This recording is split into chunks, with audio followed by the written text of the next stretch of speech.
이사야서 23장 1절로 9절 말씀 함께 보겠습니다. 두로에 관한 경고라. 타시스의 배들이 너희는 슬피 부르짖을지어다. 두로가 황무하여 집이 없고 들어갈 곳도 없으며 이 소식이 기띔 땅에서부터 그들에게 전파되었음이라. 바다에 왕래하는 시돈 상인들로 말미암아 부요하게 된 너희 해변 주민들아 잠잠하라. 시올의 곡식 곧 나일의 추수를 큰 물로 수송하여 드렸으니 열국의 시장이 되었도다. 시돈이여 너는 부끄러워할지어다.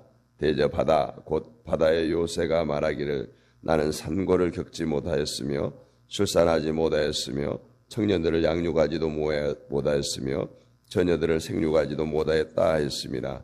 그 소식이 애굽에 이르면 그들이 두로의 소식으로 말미암아 고통받으리로다.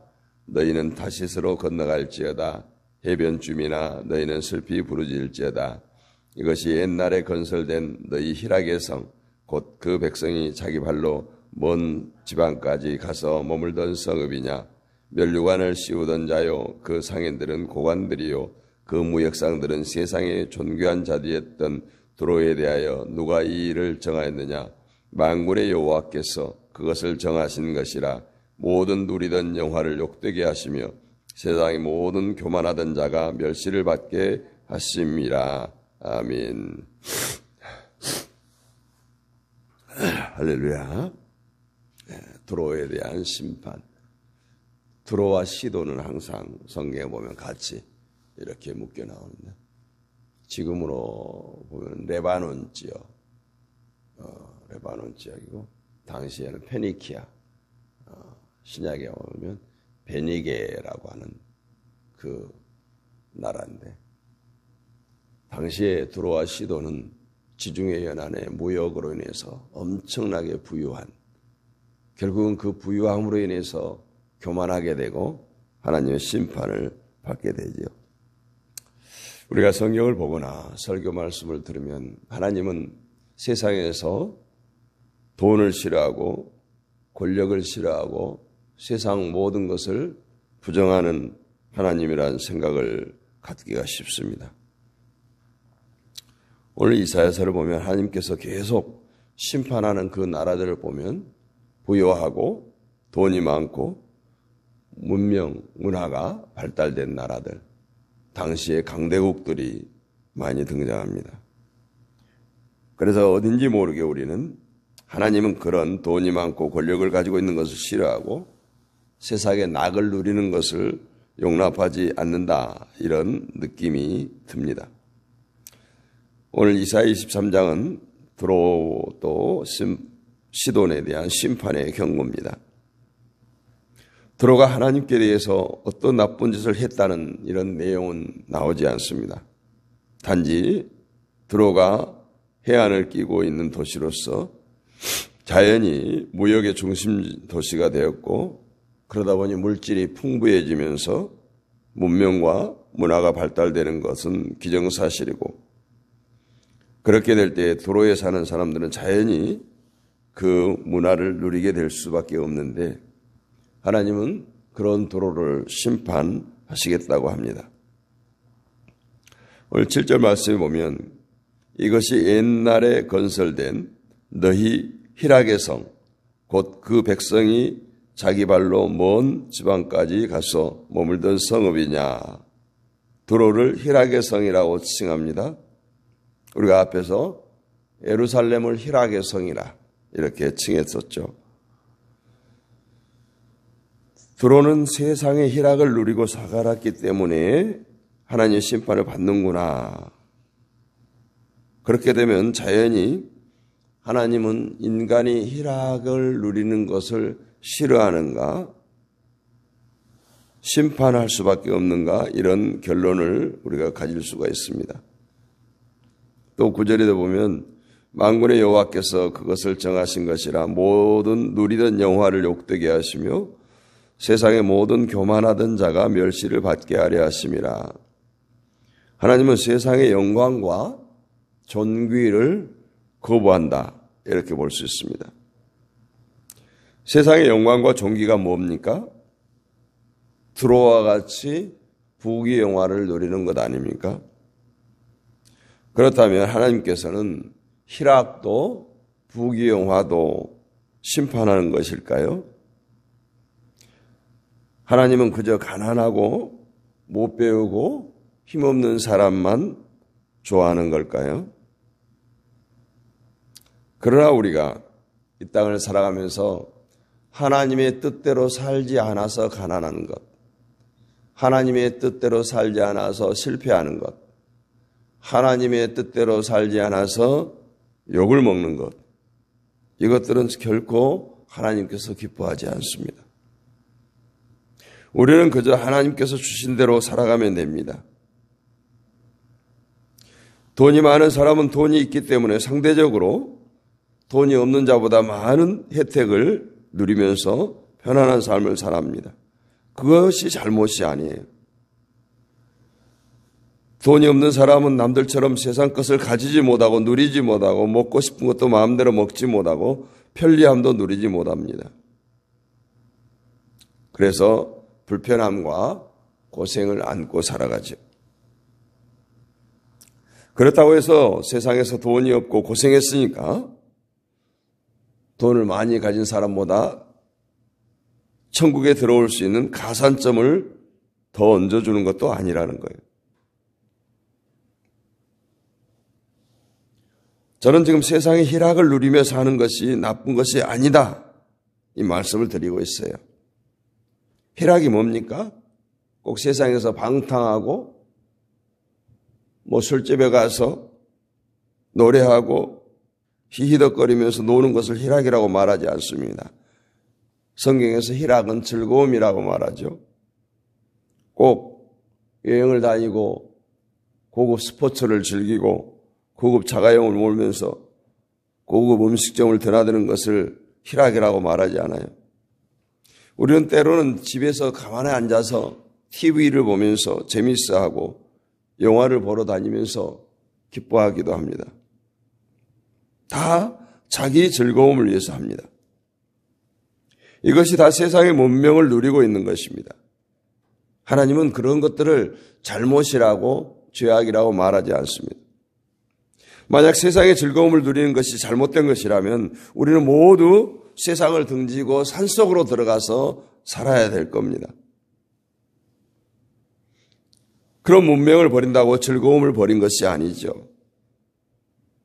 문명은 그냥 인간이 즐거움을 누리는 수단이고 도구이지 즐거움 자체는 아닙니다. 예를 들어서 지금까지 문명이 발달하지 못한 1950, 60년대 그럴 때는 즐거움이 없었을까요? 사람들에게 희락이 없었을까요? 늘 사람에게는 희락을 누릴 만한 것들이 많습니다. 하나님은 희락이 나쁘다, 그러니까 희락을 누리지 마라 하신 적이 없어요. 만약 희락을 용납하지 않은 하나님이시라면 우리 모두가 다 금욕주의가 되라고 했을 겁니다. 금욕주의가 뭡니까? 자기 스스로 자신을 통제하는 거예요. 절제합니다. 그러면 오늘 왜 들어오는 심판을 받아야 할까? 12절 말씀을 보면 이르시되 너 학대받은 처녀 딸 시도나 내게 다시는 희락이 없으리니 일어나 기띔으로 건너가라. 거기서도 내가 평안을 얻지 못하리라 하셨느니라. 두로를 바벨론에 망하게 하심으로 모든 희락과 평안을 빼앗아 버리시겠다는 말씀을 보면 두로가 멸망의 원인은 하나님은 희락 자체를 잘못으로 보지 않으신다면 왜 두로가 심판을 받느냐? 그 이유를 우리가 잘 알아야 되겠죠. 하나님은 두로가 희락을 누리지 못하는 것을 원하는 것이 아니라 그냥 너희들 무역도 하지 마라. 너희들 부자가 되지 마라. 너희 희락이 너무 지나친 거 아니냐? 이렇게 하지 않아요. 두로가 심판을 받는 것은 그들이 누리는 희락을 전부로 알고 살아가는 거예요. 전부로 알고 살아가는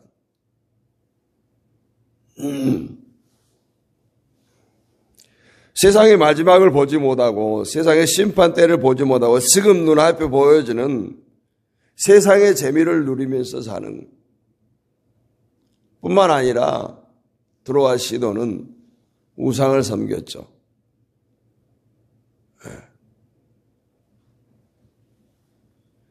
성경에 보면 아합 왕이 누구와 결혼하죠? 이방 여인 이세벨과 결혼해요. 그 이세벨이 아버지가 두로의 사람이에요. 그 이세벨이 오면서 온갖 우상을 다 끌고 들어오잖아요. 그런 거 보면 두로의 잘못은 희락을 누린 것이 아니라 그 희락을 전부인 것으로 알고 하나님이 아닌 다른 우상을 섬김으로 인해서 하나님의 심판을 받는다라는 것을 우리가 유추해 볼 수 있습니다. 그렇기 때문에 마지막 때 이 선지자가 외치는 경고에도 귀를 기울이지 않습니다. 오늘 이사야 선지자가 왜 편안하게 즐기면서 사는 두로를 향해서 마지막을 외치고 있습니까? 너희들 지금 그것은 잘못된 것이라는 거예요. 그 희락이 전부가 아니라는 거예요. 마지막이 있다는 것을 가르치기 위한 겁니다. 우리는 여기서 선지자의 뜻이 무엇인가를 알 수 있습니다. 너희가 즐기는 그 희락이 나쁘니까 버려라는 것이 아니에요. 그러나 그것이 누구 덕인가, 누구의 은혜인가를 잊지 말라는 거예요. 비록 세상은 재미있게 살아가지만 온갖 좋은 것을 다 누리며 살아가지만 내 마음속에는 변함없이 주님의 십자가의 흔적이 남아있는 것, 이것이 바로 하나님께서 원하는 바 성도의 모습일 겁니다. 하나님의 경고는 세상의 희락을 누리고 사는 자들을 향한 경고가 아니라 희락이 전부이고 돈이 전부이고 명예가 전부이고 세상이 성공이 전부인 것처럼 살아가는 사람들을 향한 경고의 말씀이에요. 자신의 즐거움이 전부다 보니까 마지막 심판이 있음을 잊어버리고 오로지 희락의 인생의 전부를 걸고 살아가는 자들을 향한 경고라는 거예요. 오늘 두로를 희락의 성이라고 부르는 이유는 희락으로 가득 차서 나쁘다는 것이 아니라 그 희락에 빠져서 희락을 인생의 전부로 알고 살아간다는 거예요. 희락의 인생의 전부인데 주변을 돌아볼 여력이 있습니까? 창조주 하나님을 기억하겠습니까? 주님의 십자가에 피 흘리신 고통을 기억하겠습니까? 그러다 보니까 마지막을 외치는 선지자의 음성에 귀를 기울이지 않고 처음부터 끝까지 세상의 연락을 즐기는 그러한 일로 인해서 오늘 선지자가 경고하고 있습니다. 하나님은 오늘 우리에게 무엇을 하며 사는 것이 하나님의 뜻이다, 이렇게 해라, 이렇게 말씀하지 않습니다. 다시 말하면 입시를 앞둔 학생들이 신학대학을 가는 것이 하나님의 뜻이고 일반 대학을 가는 것은 하나님의 뜻이 아니다, 이런 식으로 말씀하지 않는다는 거예요. 하나님께서 우리에게 원하시는 것은 십자가를 마음에 두고 살아가느냐는 거예요. 내 마음에 그리스도의 십자가의 피 흘리심을 담고 살아가느냐는 거예요. 성도는 세상을 편안하게 살든 즐거움을 누리며 살든 아니면 고생을 하며 고난을 당하며 살든 상관없이 언제나 그 중심에는 예수 그리스도가 있어야 되고, 그렇다면 희락 속에서도 하나님의 은혜를 알 것이고 고통 속에서도 하나님의 은혜를 알게 된다는 거예요. 때문에 세상이 아닌 주님을 마음에 두고 사는 사람에게는 자신이 비록 남들보다 가진 것이 없고 고생을 해도 하나님은 공평하시다고 고백하는 거예요. 하나님 왜 나에게만 이렇습니까? 하나님 왜 이렇게 불공평하십니까? 이렇게 하지 않는다는 거예요. 오늘 내 삶이 두로와 같이 희락을 누리는 삶이 아니다고, 나는 그래도 하나님 보시기 괜찮은 사람이라고. 어떤 사람들은 목사가 성경을 연구하고 설교를 준비하고 기도만 하고 살아가는 것을 가지고 참 신실하다, 신앙적인 삶이라고 말합니다. 신앙적인 삶을 종교적 시각으로 바라봐서는 안 돼요. 종교적 행위가 있으면 그것이 신앙적인 삶이라고 여겨버립니다. 목사가 성경을 연구하고 설교를 준비하고 기도로 준비하는 것은 하나님께서 목사라고 하는 사람에게 맡기신 일이 그것이기 때문에 그 맡겨진 일에 충실하기 위해서, 충성하기 위해서 하는 것이지, 그것이 종교적 행위로서 하는 것이 아니라는 거예요. 오늘 여러분도 같습니다. 여러분에게 지금 주어진 그 일이 하나님께서 맡겨주신 일이에요. 그 일이 무엇이든. 그렇다면 여러분이 주어진 일에 충실하는 그것이 바로 참된 신앙입니다. 꼭 찬송을 부르고 성경을 보고 기도를 해야 신앙적인 삶을 사는 것이 아니에요. 찬송을 부르고 성경을 보고 기도를 하는 그 마음들이 우리들의 생활 속에 녹아나는 것, 그것이 더 중요합니다. 그래서 우리는 신앙 생활이라고 해요. 신앙 플러스 생활이에요. 희락을 누리든 무엇을 하든 상관없어요. 우리가 생각해야 할 것은 내가 무엇이냐 하는 보다는, 내가 무엇을 하느냐보다는 내가 지금 그리스도의 십자가 중심으로 살아가느냐 하는 거예요. 세상의 희락이 너무너무 좋아서 오늘 하나님의 말씀을 가지고 권면하는 것을 싫어하거나 오늘 선지자의 외침에 귀를 막아버린 그러한 도로와 시돈 사람들처럼 주님의 십자가의 고통을 외면해서는 안 된다는 겁니다. 하나님께서 원하시는 삶은 정형화되어 있지 않아요. 다 똑같이 만들어져 있지 않습니다. 하나님은 단지 우리의 가슴 속에 이 땅을 살아가면서 십자가의 피가 흐르고 있는가, 이것을 보십니다. 우리가 자식이 잘 되기를 위해서 기도합니다. 그것이 나쁜 것 아니에요. 다만 우리가 자식이 잘 되는 것을 주님의 십자가보다 더 중요하게 여기는 것이 문제라는 거예요. 이 땅에서 부유하게 사는 것, 이 땅에서 성공하는 것, 하나님이 기뻐하실 일이에요. 그러나 그것들이 하나님 위에 있어서는 안 된다는 겁니다.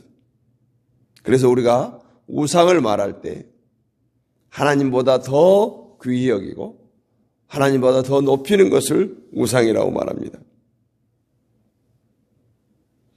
사람이 이 땅을 살아가면서 세상 것에 욕심을 내는 것은 어찌 보면 극히 당연합니다.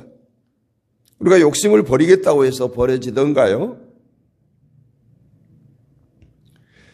그렇지만 내가 세상의 욕심을 가지고 살아감으로 인해서 상대적으로 그 순간순간 내가 주님을 무시하고 살고 있지 않는가를 돌아봐야 돼요. 주님을 외면하고 있지 않는가를 생각해야 된다는 겁니다. 이것을 하나님께서 원하는 거예요. 욕심을 가졌다고 해서 그것이 잘못된 것이 아니라 그 욕심으로 인해서 우리가 하나님을 외면하고 하나님을 무시하고 하나님을 등져버리는 것들이 잘못된 것이라는 거예요. 사랑하는 성도 여러분, 항상 주님을 마음에 두고 사시기를 바랍니다. 지금 세상은 주님이 십자가의 고통을 잊어버리게 할 만큼 정말 주님을 의지하지 않고도 살 만큼 얼마나 좋은 것이 많고 편리한 세상입니까? 누리십시오. 편안하게 살고 희락을 누리며 사십시오. 그러나 언제나 우리를 위해서 피 흘리신 주님의 그 보혈을 잊어버리지 않게 해달라고 날마다 부르짖어 기도하는 여러분 되시기를 원합니다. 하나님의 백성들이 이 땅에서 성공하고 부유하고 희락을 누리는 것 좋은 일입니다. 그럴 때 더욱더 주님을 찾으십시오. 주님을 바라보십시오. 그리고 감사하십시오. 하나님이 내 마음에 예수로 충만하게, 성령으로 충만하게 해달라고 간구하여 부르짖는 저와 여러분이 되시기를 주님의 이름으로 축복합니다. 은혜가 풍성하신 아버지 하나님 감사합니다. 오늘도 드로에 대한 심판의 경고의 말씀을 나누었습니다. 옛날 옛적 이야기가 아니라 오늘 이 새벽에 깨어 기도하는 나에게 주시는 하나님의 음성으로 들려지기를 원합니다. 아버지 하나님, 하나님의 백성들이 이 땅에 살 때 하나님께서 베푸신 놀라운 은혜와 축복을 누리기를 원합니다. 그 하나님의 은혜를, 하나님의 축복을 누림 속에 그 은혜를 베푸신 하나님을 잊지 않게 하여 주옵시고 우리의 심령 가운데 예수 그리스도의 보혈이 흔적이, 십자가의 흔적이 남게 하여 주옵소서. 오늘 또 우리의 삶의 현장 가운데서 주님 함께 하여 주옵소서. 세상의 욕심을 위하여서, 세상의 성공을 위해서 달려가지 않게 하시고 오늘 또 날마다 주님과 동행하는 복된 날, 승리의 날 되게 하여 주옵소서. 금년 한 해 동안도 지켜주심을 감사합니다. 오늘 12월 31일 이 새벽에 다시금 주님을 바라봅니다. 내 안에 내주하시는 그 주님께서 나의 인생을 인도하여 주옵시고 나의 생애 가운데 날마다 하나님을 기뻐 섬기는 우리 모두가 되게 하여 주옵소서. 오늘도 깨어 기도하는 모든 주의 백성들, 저들의 가정을 지켜주옵소서. 섬기는 교회를 축복하여 주옵시고 직장과 사업장을 축복하여 주옵시고 허리에서 난 자녀 손들을 축복하여 주옵소서. 육신의 질곡 가운데 있는 자들 주님 능력의 손, 피 묻은 손으로 만져주시고 주의 보혈로 깨끗이 씻어주셔서 정말 새해를 건강한 모습으로 맞이할 수 있도록 은혜를 베풀어 주옵소서. 믿사옵고 살아계신 우리 주 예수 그리스도의 이름으로 감사하고 기도하옵나이다. 아멘. 하늘에 계신 우리 아버지, 아버지의 이름을 거룩하게 하시며 아버지의 나라가 오게 하시며 아버지의 뜻이 하늘에서와 같이 땅에서도 이루어지게 하소서. 오늘 우리에게 일용할 양식을 주시고 우리가 우리에게 잘못한 사람을 용서해 준 것 같이 우리 죄를 용서해 주시고 우리를 시험에 빠지지 않게 하시고 악에서 구하소서. 나라와 권능과 영광이 영원히 아버지의 것입니다. 아멘.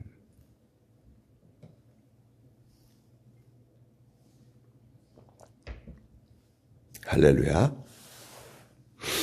오늘도 승리하셨습니다. 제가 감기가 좀 독하게 걸려서 오늘 또 교회마다 이제 오늘 저녁 송구 영신 예배를 드리죠. 그래서 내일 새벽 기도는 쉬겠습니다. 그리고 수요일 찬양마을 수요 예배는 저 목 상태를 보면서 할지 안 할지 이렇게 하도록 하겠습니다. 오늘 또 우리가 합심해서 기도하도록 하겠습니다. 이 나라와 이 민족이 참 어렵습니다. 또 무안공항의 항공기 사고로 인해서 많은 희생자들이 발생했습니다.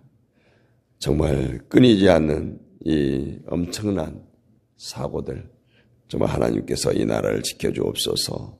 이 민족을 불쌍히 여겨주옵소서. 또한 한국교회를 위해서 기도합니다.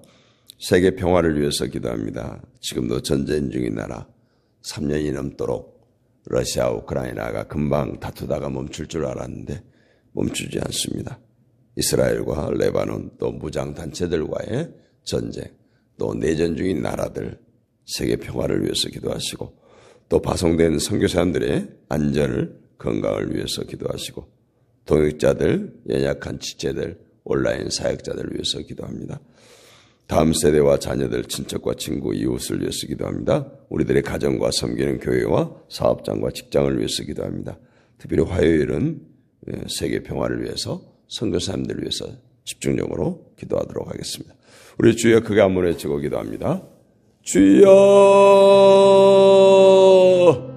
주여, 아버지 하나님, 아버지 해주시오. 이 새벽에도 깨어 기도하는 주의 백성들이 있습니다. 자들의 간구를 주여 들어주옵소서. 아버지 하나님, 우리들의 부르짖음, 아버지 의인의 간구는 역사하는 힘이 크다고 했습니다. 이 새벽에도 부르짖사오니 역사하여 주옵소서. 너는 내게 부르짖으라. 내가 내게 응답하겠고 크고 비밀한 일을 내게 보이라고 하셨습니다. 주여 응답하여 주옵소서. 보여주시옵소서. 병든 자에게 손을 얹은 즉 나으리라 하셨사오니 이 새벽에 손을 얹습니다. 주여 치료하여 주옵소서. 오 주님,